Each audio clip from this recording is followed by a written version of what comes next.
Greetings to everyone. I'm Dev Shah, first year BCom LLB student from Institute of Law, Nirma University.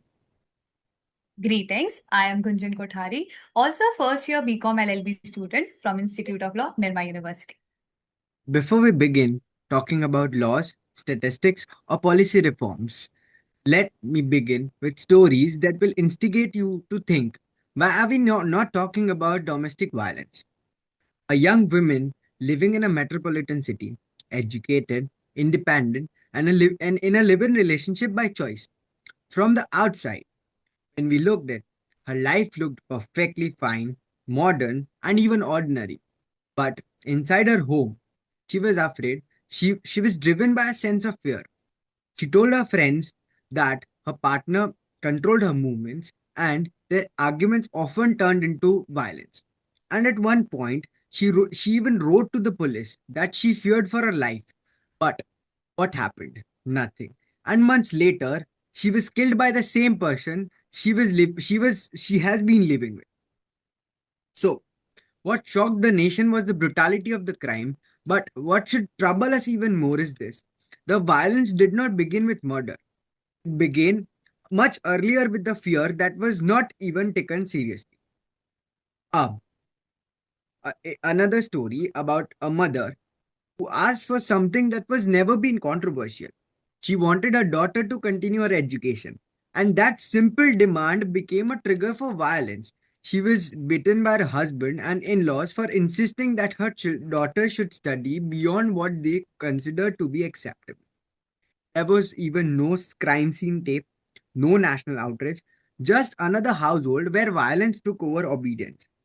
Third instance, talk about a young person identifying as a trans woman who lived with her family. And inside that house, she faced repeated verbal and physical abuse, not from strangers, but from her own relatives and family. The reason was simple and devastating. Her gender identity did not fit into what her family could accept. And the violence didn't happen all at once. It grew slowly, it became a part of daily life, and it was often justified in the name of discipline or consent. Three stories, different people, different cities, and even different circumstances. In every case, the violence happened inside a home. That was common. The harm came from someone familiar, and the warning signs were visible long before the violence reached its breaking point. And that brings me to these questions. Does this violence continue even when laws exist? And why are warnings ignored until it's too late? And why does violence inside the home still a struggle to be recognized as a serious public concern? And to understand and address these questions, we need to understand what is the situation. This is a situation of domestic violence and gender-based violence, which takes place in our country every single day, every single minute, every single second, actually. So, to further understand, let me define these violences. So, gender based violence is defined as any harmful act targeted at an individual or a group based on their gender. It is deeply rooted in gender inequality, misuse of power, and detrimental norms, especially towards women. Examples of gender based violence can be beating, sexual abuse, emotional torture, control over money, threats, forced marriages.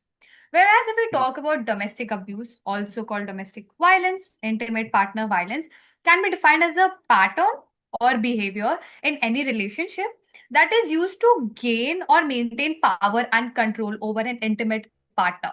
Abuse can be physical, sexual, economical, physiological, threats of action that influences the another person. It can occur within a range of relationship, including couples who are married, living together, or dating. Yeah. Very forthrightly said by you. I want to add some examples of physical violence and emotional and as well as verbal. So, physical violence also includes hitting, slapping, and it Hmm. is not only confined to physical violence, it also includes emotional violence, which includes insults, humiliations, and verbal violence includes abusive language. So, now coming ahead, there are a lot of myths and realities regarding this social issue that we come across. So, with Instagram busy giving us its annual reality check as the year wraps up, it kind of made me think, Maybe it's time we also did a reality check on the myths and truths surrounding this topic. Oh, I totally agree. I guess I'll start with first myth then. So there's this myth that domestic violence only means physical abuse. As you said earlier, no, it is not just confined to physical violence. In reality, domestic violence, it's just not about bruises and broken bones or swollen skin. It includes emotional manipulation, verbal humiliation, sexual coercion, financial control, physiological terror. And these are the deepest wounds which leave no visible marks, but they last the longest. Can't agree more, Gunjan. I'll talk about the second myth that comes across is if it were really that bad, the victim would live. But the reality shows a stark difference. Leaving is considered to be the most often considered to be the most dangerous phase for a victim. Fear, True. financial dependence, children, emotional trauma, social pressure, and threats to life keep many trapped. So, straying is not considered to be a weakness. For a victim, it is to be survival. Agreed. Myth number three is violence happens only in poor or uneducated families. Hmm, a very But big. in reality, But in reality, domestic and gender based violence cut across all social classes: rich, poor, educated, uneducated, rural, or urban.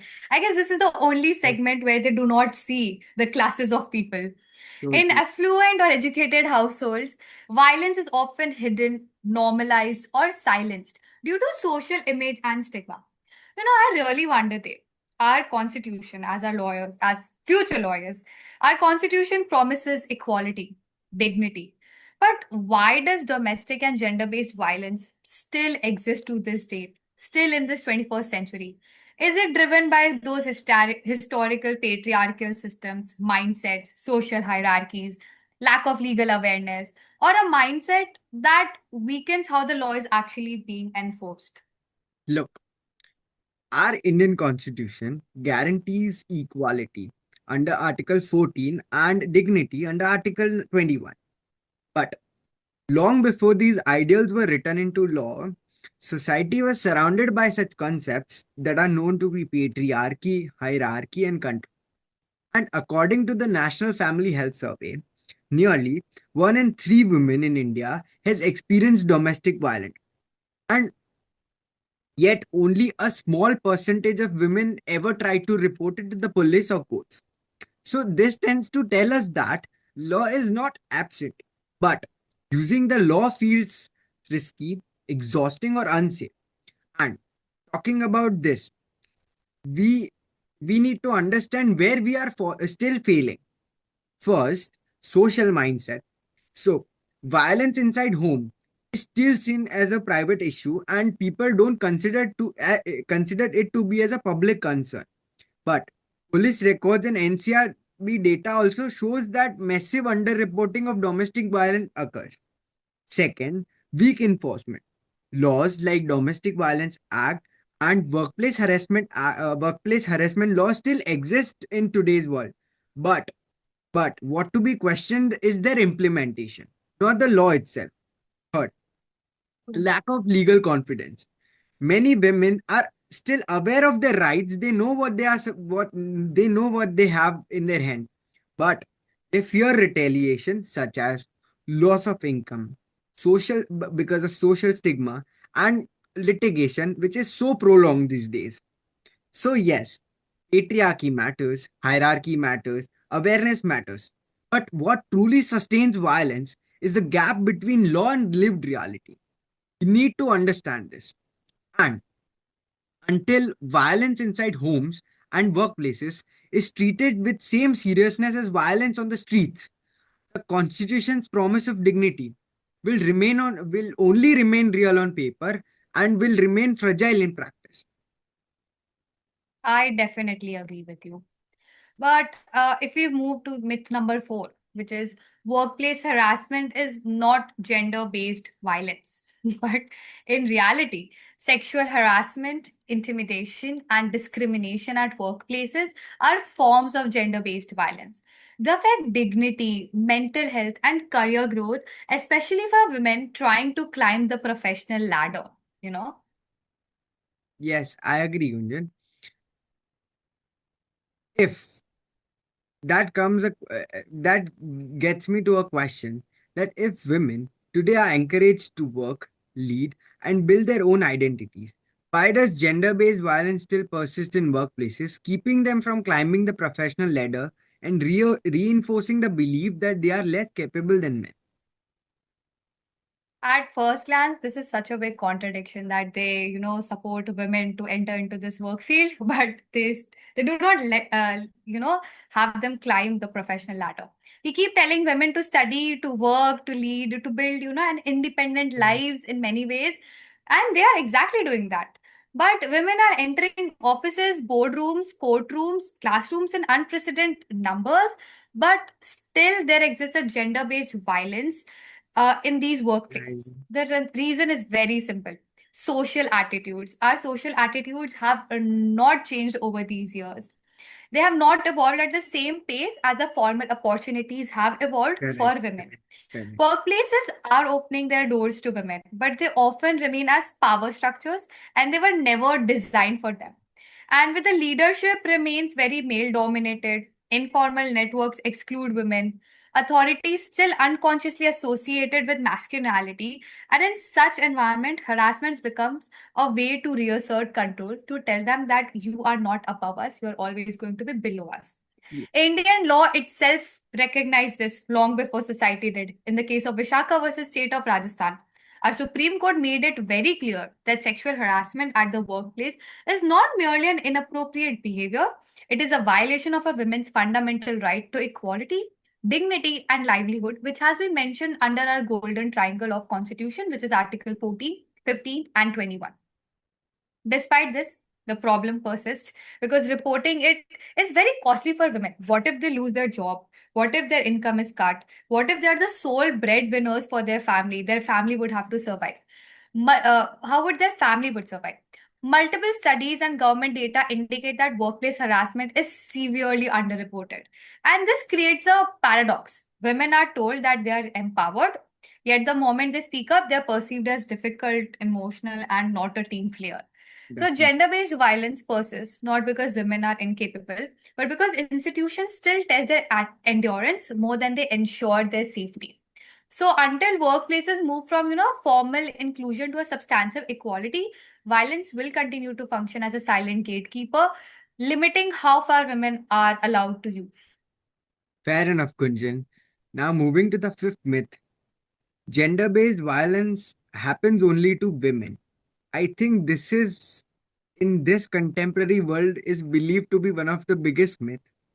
The reality says that women are disproportionately affected, but men can be Hmm. victims too. Yeah. Violence is about power and control, but not gender alone.